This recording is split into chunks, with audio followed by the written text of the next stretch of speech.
When Shaquille O'Neal walked into Biscuit and Bourbon on a Tuesday afternoon in March of 2019, the room smelled like rendered lard and coffee that had been sitting since early morning.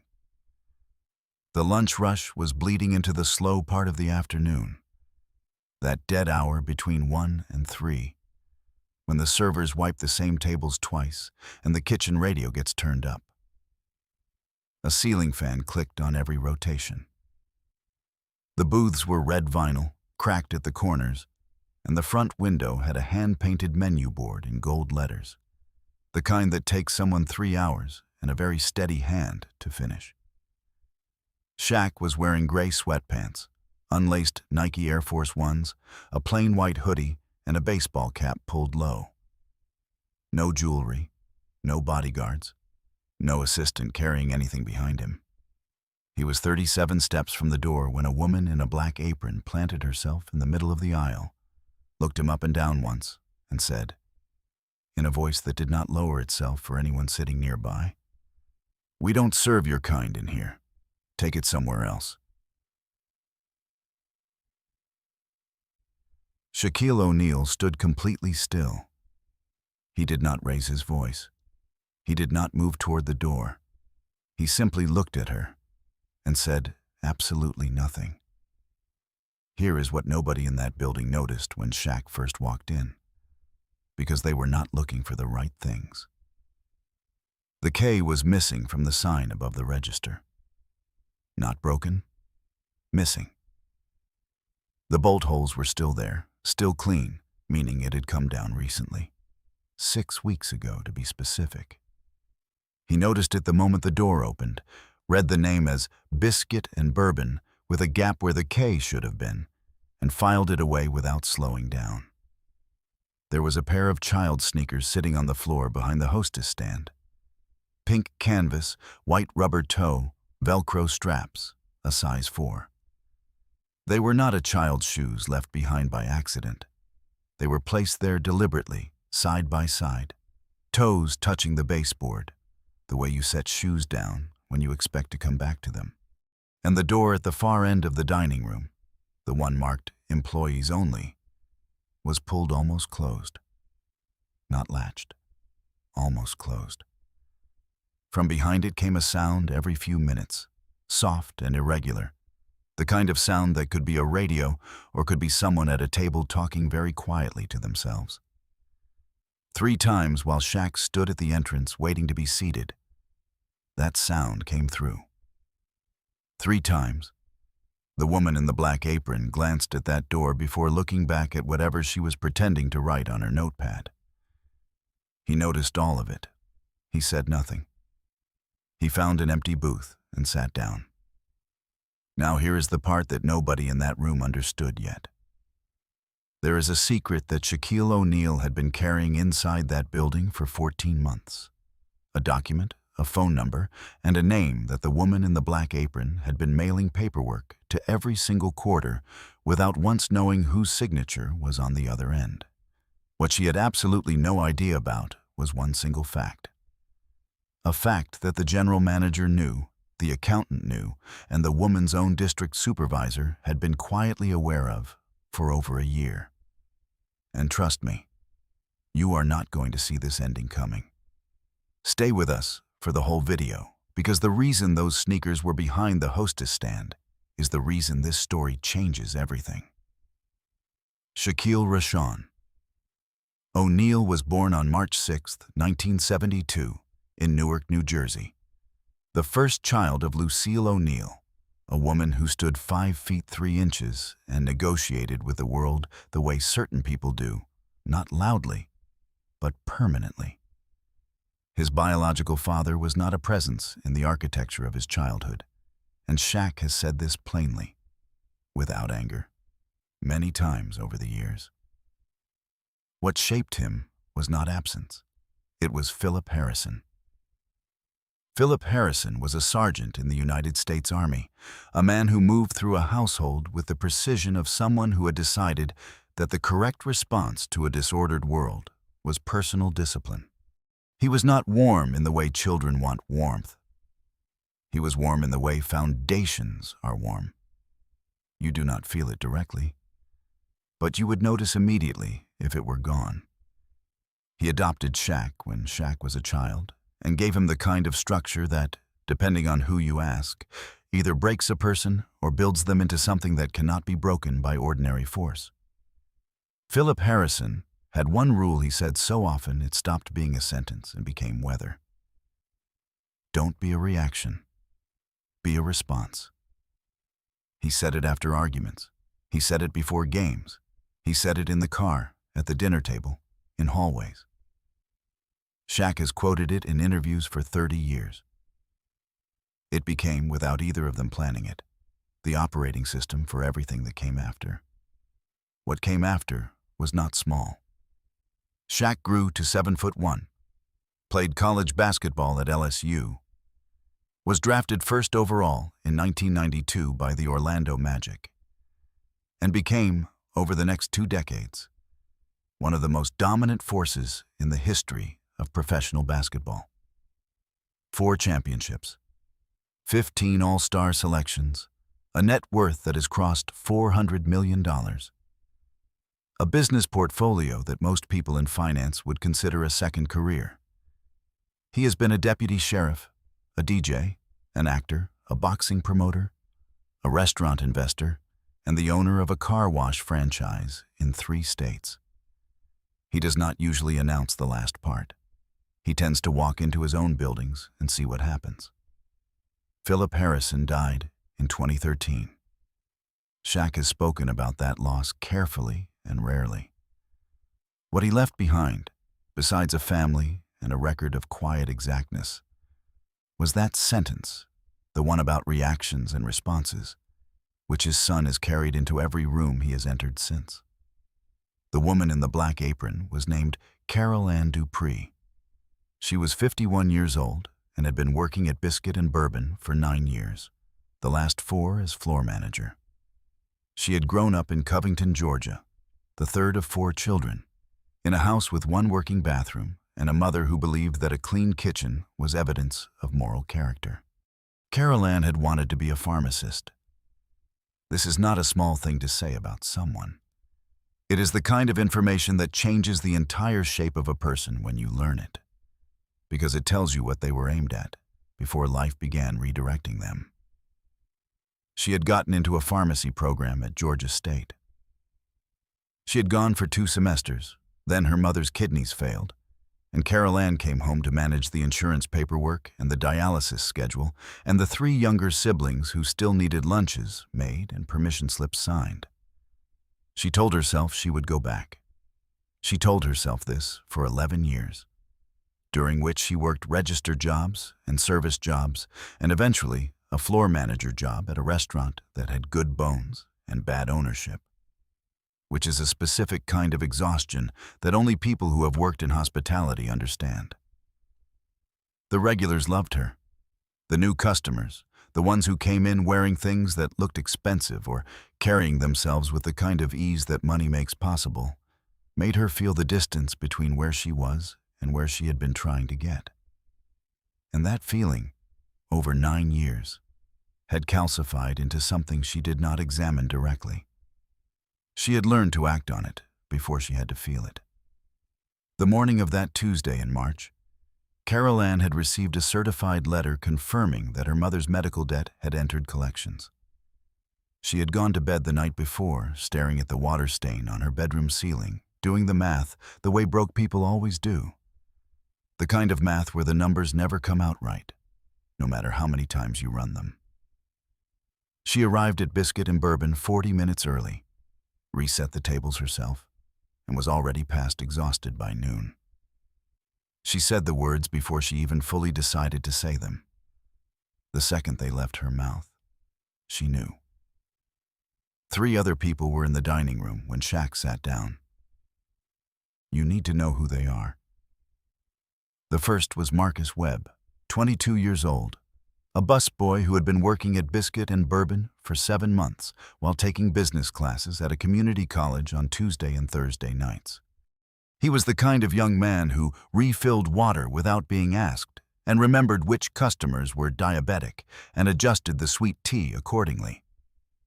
He had a habit of carrying a small spiral notebook in his apron pocket, not for orders, since he wasn't a server, but for ideas he didn't want to lose. That afternoon, the notebook had 3 sentences in it about a food truck concept he'd been developing for 8 months.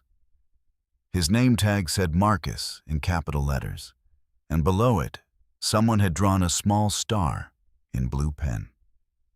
The second was Eunice Thibodeau, 67 years old, a retired 4th-grade teacher from New Orleans who had moved to Atlanta to be near her daughter's family 3 years earlier. She sat alone at the two-top near the window every Tuesday, ordered the same thing, red beans and the cornbread, and read paperback novels with the covers bent back. She had been coming to Biscuit and Bourbon for 2 years. She had watched Carol Ann do what Carol Ann just did to other customers twice before. And each time she had stayed in her seat and turned the page, which was the decision she had made and the decision she would carry. The third was a couple, David and Renata Osei, who had been seated within 4 minutes of walking in, given menus immediately, and offered water before they had removed their coats. They were white. They were seated at the booth directly across from Shaq's, close enough that Renata had clearly heard everything and was now looking at her menu with the focused attention of someone who does not know what to do with their hands. Marcus Webb saw it all. He stood at the service station, water pitcher in hand, and watched Carol Ann walk back toward the register. He looked at Shaq, who was sitting with both hands flat on the table, completely composed. Marcus took 1 step toward the manager's office. Then he took another.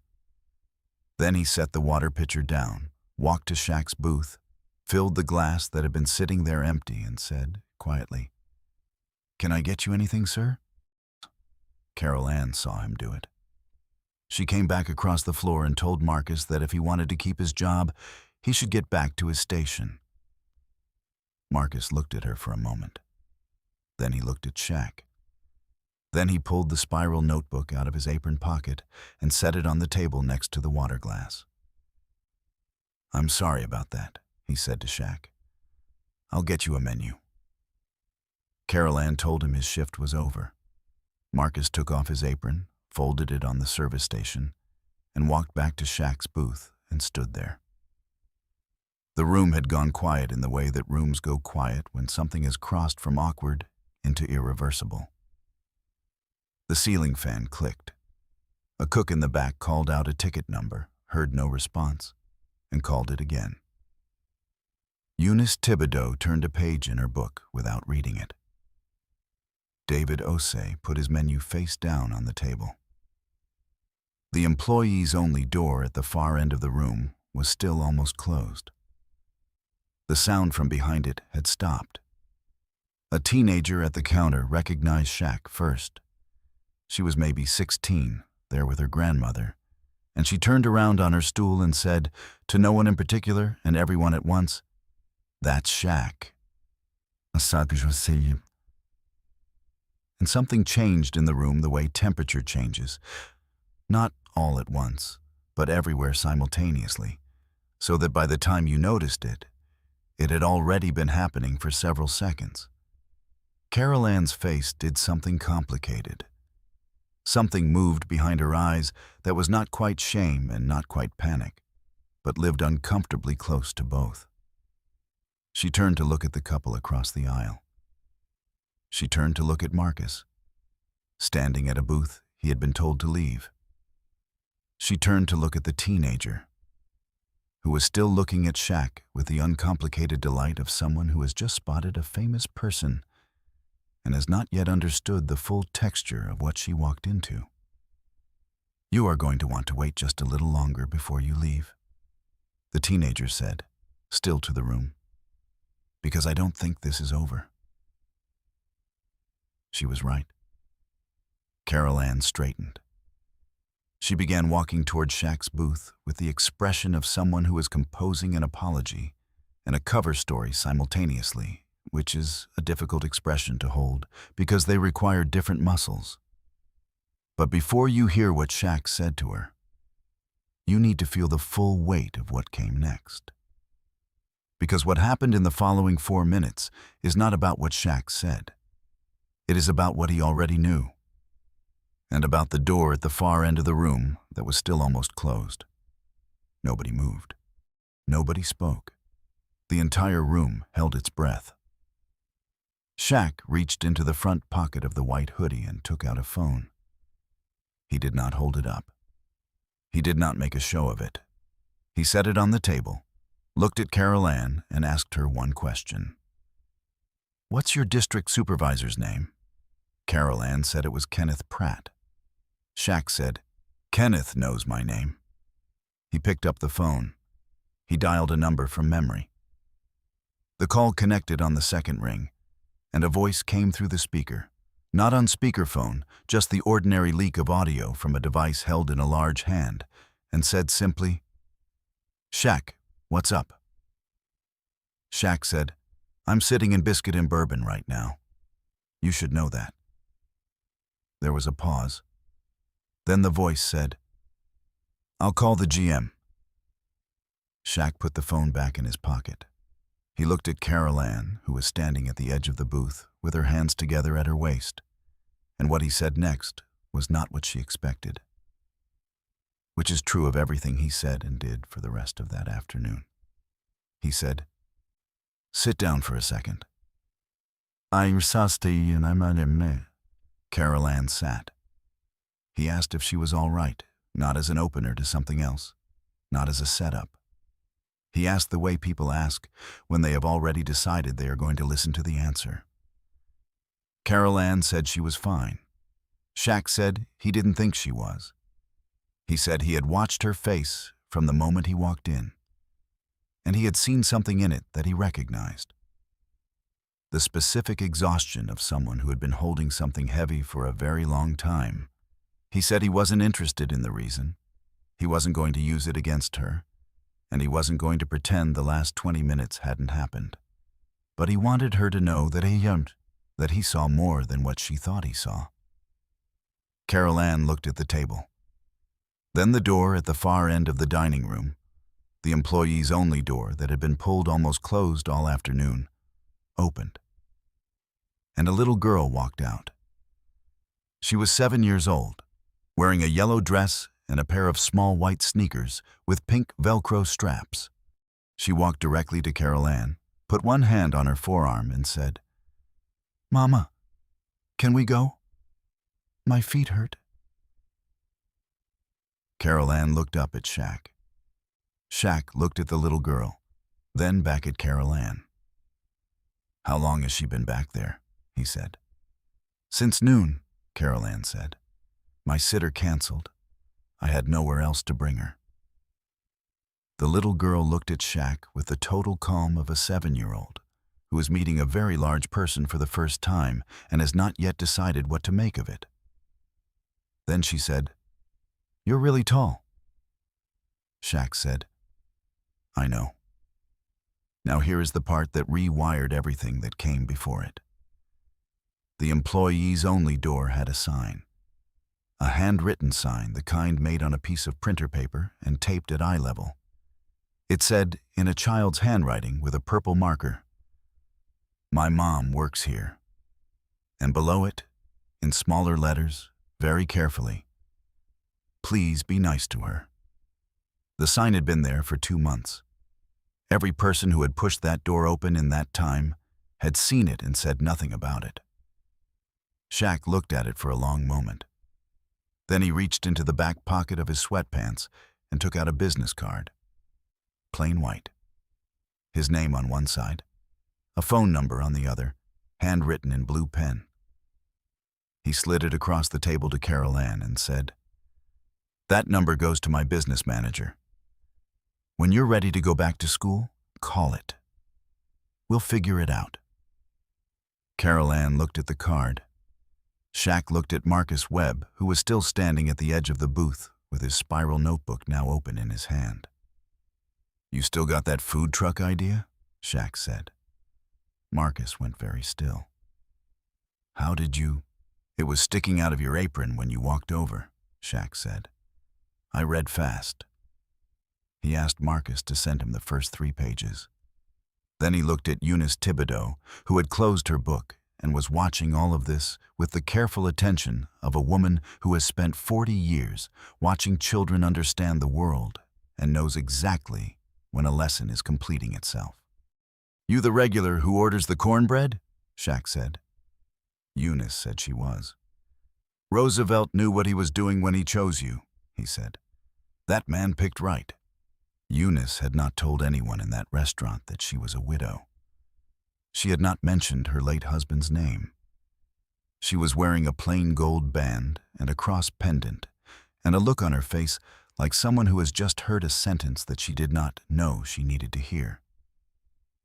Later, much later, she would tell her daughter that she did not know how he knew. That she sat there for a full minute after he said it, without being able to make a sound. What nobody in the dining room of Biscuit and Bourbon knew on that Tuesday afternoon. What Carol Ann Dupree, Kenneth Pratt, and the general manager all eventually learned in the hours and days that followed was that Shaquille O'Neal had been a silent equity partner in the Biscuit and Bourbon restaurant group for 14 months. Not a customer, not a celebrity endorser, an owner. The acquisition had been handled through a holding company. The paperwork was clean and unremarkable and bore no name that anyone would recognize. The quarterly distributions went to an account that Carol Ann's own district supervisors signed off on every 3 months. The man who had been told to his face that he was not welcome in the building had been receiving a portion of every ticket that building printed for over a year. He had known this when he walked in. He had noticed the missing K on the sign, because the K on any sign in any property he owns is his responsibility, and its absence meant someone had been sitting on a maintenance request. He had noticed the child's sneakers because they told him something about the character of the woman wearing the apron, something that mattered to him before he knew the rest. He had noticed the nearly closed door because it was a door in his building. And closed doors in restaurants are something an owner pays attention to. He had sat down. He had waited. He had responded, not reacted, to everything that followed. Kenneth Pratt called the general manager within 6 minutes of Shaq hanging up. The general manager arrived at the restaurant at 4:17 p.m. Carol Ann Dupree was not terminated. She was enrolled over the following 3 weeks in a paid employee development track that included reimbursement for pharmacy school coursework, a track that existed at exactly one location in the Biscuit and Bourbon Group and had been created specifically in the aftermath of that Tuesday. Marcus Webb did not lose his job. He gained, 6 months later, a formal mentorship arrangement with Shaq's business office, a letter of introduction to 3 restaurant investors in Atlanta, and a check that covered the remaining tuition on his associate's degree.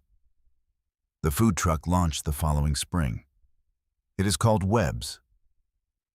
The little girl's sign stayed on the door. Shaq had the maintenance team frame it. A waitress who learned that the thing she was most afraid of could be handed to her by the person she had turned away. A young man who learned that the right thing to do does not always cost you as much as you think. A retired teacher who learned that being seen is not always something you have to ask for. A child who learned, without knowing she was learning anything, that the right place to put a sign is right where people can read it. Philip Harrison had one rule. Don't be a reaction. Be a response. His son walked into a room where someone tried to make him small. He sat down. He waited. He saw the shoes behind the hostess stand, and the door that was almost closed, and the young man with the notebook, and the woman at the window who had already decided twice before not to move.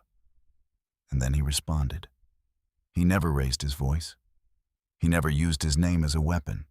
He never made the moment about his power when it could be about someone else's future. That is what it looks like to respond. Drop a comment below and tell us, where are you watching from? And what did you think of what Marcus Webb did? If this story hit you the way it hit us, give it a like. This one earned it. And if you believe that grace is a choice and not an accident, subscribe to this channel because this community is built on exactly that. The next video is already waiting for you. We will see you there.